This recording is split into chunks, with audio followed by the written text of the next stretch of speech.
Welcome to triple R news. Doctor Babasaheb Ambedkar జయంతిని పురస్కరించుకొని ఆయన జయంతి వేడుకలను ఘనంగా నిర్వహించారు. ఆయన విగ్రహానికి మరియు చిత్రపటానికి పూలమాలలు వేసి నివాళులర్పించారు.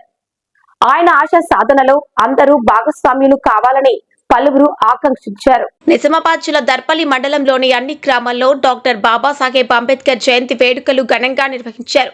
మండల కేంద్రంలో బీఆర్ఎస్ మండల అధ్యక్షులు మైపాల్ యాదవ్ ఆధ్వర్యంలో ఆయన విగ్రహానికి పూలమాలలు వేసి నివాళులర్పించారు. సందర్భంగా ఆయన మాట్లాడుతూ, నేడు మనము స్వేచ్ఛగా బ్రతుకుతున్నామంటే అంబేద్కర్ రచించిన రాజ్యాంగం ఫలితమేనని ఆయన అన్నారు. కార్యక్రమంలో బీఆర్ఎస్ మండల అధ్యక్షులు మైపాల్ యాదవ్, మాజీ ఎంపీపీ నల్లాసారిక హనుమంత్ రెడ్డి, సీనియర్ నాయకులు రాజ్పాల్ రెడ్డి, అబ్దుల్ మజీద్, జియర్ కిషోర్, మహమ్మద్ నజీర్, ఔసుల రామ్, బిఎన్ రెడ్డి, శ్రీనివాస్ నాయక్, చెప్యాల భూమేష్, పసిక నర్సయ్య, ఎస్పీ మైపాల్, మంచికంటి నరేందర్, బన్నీ తదితరులు పాల్గొన్నారు. ట్రిపుల్ ఆర్ న్యూస్ ప్రతినిధి సురేందర్, మండలం దర్పల్లి, జిల్లా నిజామాబాద్.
జై భీమ్.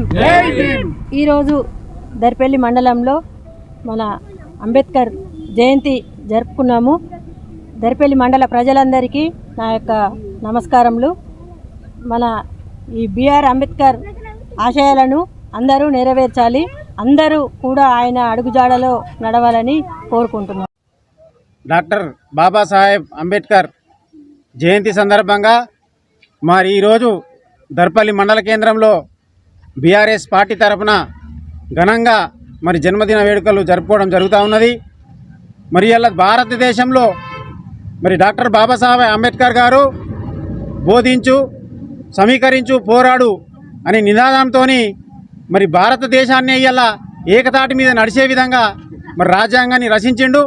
ఆ రాజ్యాంగం రచించుడే కాదు, ఎందరో మహానుభావులను కూడగట్టి, మేధావులను కూడగట్టి మరి ఇలా రాజ్యాంగాన్ని రచించి ఆ రాజ్యాంగంలో చాలా విషయాలను పొందుపరచడం జరిగింది. మరి ఇలా ఎస్సీ, ఎస్టీ, బీసీ, మైనార్టీ వర్గాలకు, అన్ని వర్గాలకు న్యాయం జరిగేలా రిజర్వేషన్లను అయితేనేంది, మరి ఇంకోటి అయితేనేంది, మరి అందరికీ అన్ని వర్గాలకు సమానంగా రేపు రాబోయే రోజులలో కూడా అందరికీ హక్కులు ఉండే విధంగా మరి రాజ్యాంగంలో పొందుపరచడం జరిగింది. మరి ఆ రాజ్యాంగాన్ని ఇలా భారతదేశంలో మరి ఇప్పుడే కాదు, ఇంకా కూడా మరి రానున్న తరాలకు కూడా అది ఆదర్శంగా నిలుస్తుంది. మరి నిలవాలని మేము కోరుకుంటున్నాం. మరి ఈరోజు చూస్తూ ఉంటే డాక్టర్ బాబాసాహెబ్ అంబేద్కర్ని మరి ఇప్పుడున్నటువంటి ప్రభుత్వాలు కూని చేస్తూ ఉన్నాయి. ఇవాళ అంత పెద్ద విగ్రహాన్ని నడి పట్టణంలో హైదరాబాద్లో మరి మన అంబేద్కర్ గారి విగ్రహాన్ని నిలబెడితే ఇవాళ అక్కడ సంఖ్యలు వేసి పెట్టడం జరిగింది. మరి ఇతర రాష్ట్రాలే కాకుండా దేశాల నుంచి విదేశాల నుంచి కూడా అక్కడికి వచ్చి సందర్శించడం జరుగుతూ ఉన్నది. మరి అక్కడ చూస్తే వీసిపోయినట్టు అందరు కూడా నిబ్బరపోతూ ఉన్నారు. కాబట్టి ఏ ప్రభుత్వమైనా వస్తుంది పోతుంది, కానీ ఇలా డాక్టర్ బాబాసాహెబ్ అంబేద్కర్ గారిని అవమానించడం జరుగుతూ ఉన్నది. ఇది మరి ఈరోజు మేము తీవ్రంగా దాన్ని ఖండిస్తూ ఉన్నాం ఈ జన్మదిన వేడుక సందర్భంగా. కాబట్టి మరి రాజ్యాంగాన్ని మన అందరం కూడా ఆయన ఆశయాలను మరి మనం వీటిని ముందు తరాలకు తెలుపవలసిన అవసరం ఉన్నది. కాబట్టి ఈ యొక్క డాక్టర్ బాబాసాహెబ్ రచించిన